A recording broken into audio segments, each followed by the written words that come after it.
All right, it is time for a Texas 2024 presidential polling update as we're heading towards the election in November. I have two polls I want to show for you, and then we'll break down where Trump was this time in 2020 compared to right now. Let's check it out. All right, first one is Emerson College polling has Trump ahead 51 to 46 against Kamala Harris in September. A new Emerson College polling, the Hill Next Star Media poll of Texas voters finds 51% of voters support former President Donald Trump, while 46% support Vice President Kamala Harris in 2024 presidential election.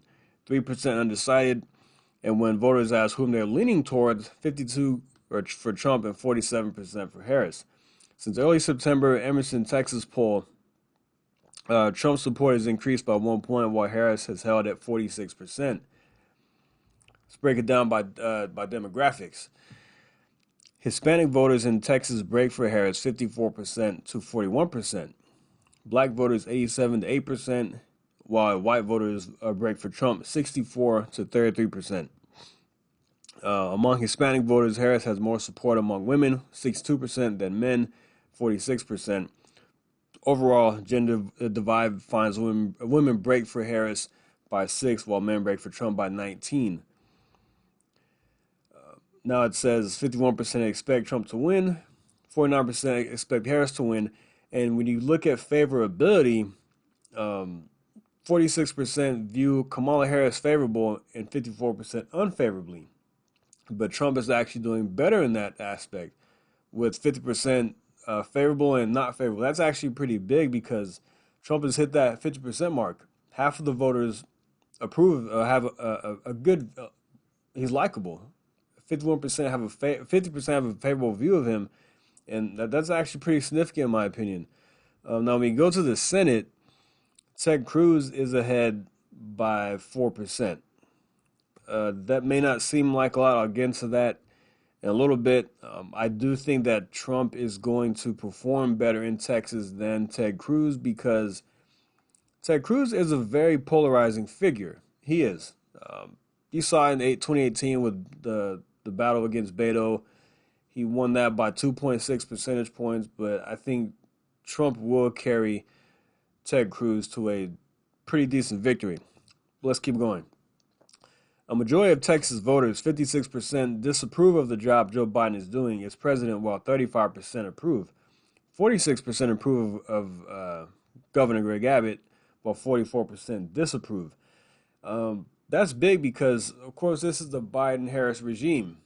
This is Joe Biden, Kamala Harris, and Kamala is attached to that. So over half the voters don't approve of the job they're doing in the state of Texas. Only a little over a third, are satisfied. I don't know who these 35% of these people are, but anyway, sorry. Let's get to the issues. Voters were asked if the current abortion law in Texas, which bans abortion after approximately 6 weeks of pregnancy, is too strict, not strict enough, or just about right. A majority of Texas voters, 53%, think the current abortion law is too strict. 31% think the law is about right, and 16% say not strict enough. A majority of Democrats, 81%, and 61% of independents think the abortion law is too strict, and 49% Republicans think the law is just about right. Now, when it comes to the issues, the most important issues for the voters this election, immigration is the top issue at 32%. It's no surprise because we're a border state. And you see what's going on at the border with 8 million illegals attempting to cross the southern border. And now we have a damning report that just came out about 425,000 illegal aliens have a convicted criminals that have come across the border and are on the loose, according to that report. So this should be the top issue in my opinion, especially here in the state. Then it says followed by the economy at 27%, abortion access at 11%. It's ridiculous that is the top issue for people with all the stuff going on with the southern border and inflation. It's shocking that access to an abortion is the top issue for some people. I don't know, it doesn't make sense. Threats to democracy, 9%. Education, 6%. Healthcare, 5%. Immigration is a top issue for a majority of Republican voters, 53%, while Democrats are more split between the economy, 25 and 22% abortion. Um, yeah, these people, it doesn't surprise me there that abortion is near the top for these people. Like I said, there are way bigger things going on. But anyway, the second poll I want to show you is the Texas Hispanic Policy Foundation. They did a poll of 1,200 people, I believe, for the month of September. Yes, the Texas Hispanic Policy Foundation conducted a survey of 1,200 likely voters in Texas between September 13th and September 18th. The survey population 1,200 has a margin of error of 2.83%. Let's get to what you really care about. Donald Trump holds a 6-point lead, 50% over Kamala Harris's 44% among Texas likely voters, with 2% intending to vote for a minor party candidate and 4% undecided. 97. These voters are not moving because 97% on both sides say they are not going to change their vote before Election Day, not going to change their minds. We have 3% saying they might change their minds. So, yeah, they're rock solid in who they support. 51% of voters viewed Trump favorably, 41% very favorably, and 48% unfavorable. So he has in this poll he's above water. He's at 51% of a favorable view, and Kamala, 44% have a favorable opinion of Harris, and then 54% unfavorable. So Trump is ahead on that issue, in that aspect as well. Let's keep going. Four issues that stand out the most important for Texas likely voters when making their 2024 decision.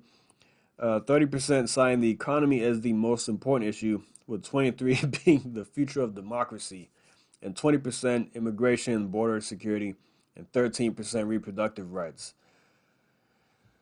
I'll never understand that, but hey, the economy, there's 30% that is a little different than what we saw in the last poll. The economy is number one here, and immigration is actually third, shockingly. But three issues listed as most important to their presidential vote decisions by Trump voters was the economy, 46%, and immigration and border security, 37%. So there you go. Border security is pretty high on the list. The future of democracy, 9%. Either these are rhinos who think that Trump is they're rhinos and they think Trump is a threat to democracy, to the establishment way of doing things, or they actually do believe Kamala Harris is a threat to democracy, and she is a threat, as you see, with the whole thing at the border. And yeah, we'll get into that another time. All right, three issues listed above as most important to Harris voters. The future of democracy. These are people that believe everything that CNN and MSNBC tells you about Donald Trump. He's Hitler. He's a dictator. He's Mussolini. He's the devil. He is going to destroy the country. Blah blah blah. These are the people that believe that nonsense. The J6 is the people that think January 6th is worse than 9/11. World War II worse than the Civil War. Anyway, reproductive rights. Abortion 26%, and the economy at 11%. So the border is not even in the top three for these people. They don't care about open borders. They don't. All right. Harris and Trump are effectively tied among likely Hispanic voters, 49 to 43. I guess you look at the margin of error, that could be tied, but Harris still has a 6% lead in that. And that's actually very good because this poll has Trump at 43. The other one at 41, and I believe Trump will receive about 40 to 45% of the Hispanic vote, which is very good in my opinion. Governor Abbott received about 40%. Trump was about 42 back in 2020. So these numbers are very strong for Donald Trump. If he's getting 40 to 45% of the Hispanic vote, I would like to see him get 50, but I don't know if we're there yet. I mean, I hope we are. Trump enjoys a large advantage among likely white voters, 60 to 35%, and Harris with black votes the black vote is black votes. Is that is that okay? Like black jobs. Anyway, likely voters 78 to 17. So if Trump receives 17% of the black vote, that is huge. That's double, more than double what the last poll says. All right, so I want to go to uh, the same people, the same group that did that this uh, Texas Hispanic Voter Policy Foundation, whatever it's called. They conducted a poll back in 2020 in August. They polled Texas 846 voters, and Trump was ahead 47 and a half with all voters, 47.5% to 40%. So 7% advantage for Trump, 40.5% for Biden. Um, and then likely voters, Trump is up by 5%, 49.5 to 44.1. This is why this is important. I will get to that in a minute. But we're going to do a comparison here. If you look at where Trump stood with Hispanics back then, okay, with whites he was at 62 and Biden at 27. There's not a whole lot of change there. But Hispanic voters, the poll had Biden at 47 and Trump at 38. And so he's doing performing much better right now, actually, uh, this time around. The black vote, this one says he's at 6%, and now he's up to 17 in the same poll. So this is a huge jump for Trump. And even the last one, he's up 8%. He has 8% and 17% in this one. So he's actually performing better this time around, comparatively speaking, based on the polls. So overall, Trump is ahead 5.2% on the RCP average. And this is big because if you go back to 2020, he's up 5.2%.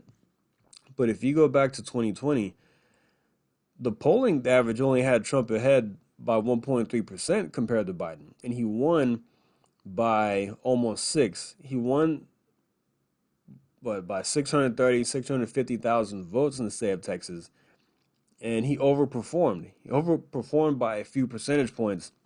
If you take a look here, he was tied at some, and Biden was even winning in some of these polls. Like I said, polling isn't everything, but like Dan Bongino says, he'd rather be up than down.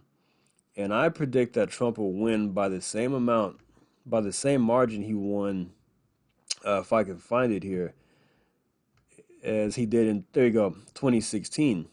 If you look at 2016, he won by 9% over Hillary Clinton. And nobody knew anything about Trump back then.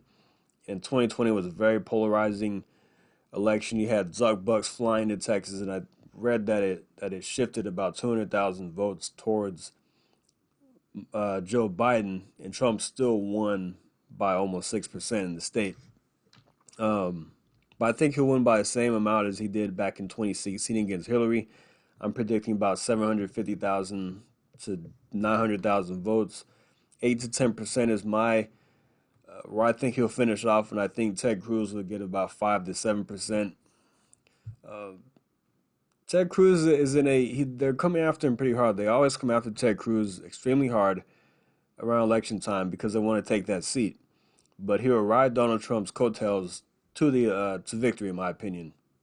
But if you look at what Greg Abbott did and Dan Patrick did back in 2022, the ground game was insane. That's why they won by uh, double digits in their election last time around. And John Cornyn, even though he's a rhino, he's much better than the alternative. He contacted voters that were the registered Republicans but hadn't voted in a long time. So he reached out to people who hadn't voted in years. And that's why he had such a high turnout back in 2020. And I think that was a very good strategy. Ted Cruz, I hope he's not, I don't think he's taking for granted like he did last time with Beto. Didn't start campaign to the last 3 months of the campaign season. I think that was it was almost a fatal mistake because Beto had a very good campaign. As much as I can't stand the guy, he ran a very good campaign and he got within 200,000 votes. I believe it was 220,000 votes of Ted Cruz. So percentage wise, it was close, but still 200,000 vote victory nonetheless, and turnout was pretty high. I think we'll see Trump get about 6.2, 6.3 million votes this time around. It's going to be a high turnout election, but you know, turnout is everything in my opinion. And the state of Texas, Trump's floor is about 4.5 million votes, but from 2020 to now, he's only going to increase because he got 5.9 last time. So yeah, but I wanted to share that with you. There's a Texas polling update. Trump is in a good position here in the state of Texas when it comes to the polls, but you have to do your part and get out there and vote. I'm seeing Trump signs, I'm seeing Trump flags, I'm seeing a few Ted Cruz campaign signs, and Colin already is not as popular as Beto was. So yeah, there's that. That's actually very good. That's a good sign that we're not seeing as much of Colin already as we are Beto. Beto was a star at that time, and they were propping him up to be the next big thing. And I'm not seeing that this time around in this cycle, so that's good. But still, be vigilant, do your thing, get out there and vote, volunteer, be a poll watcher, donate, throw in $5 or $10 to Ted Cruz, and let's keep the Senate seat in our hands. But all right, guys, thanks for listening. Like and subscribe. See you next time. Thank you. Take care.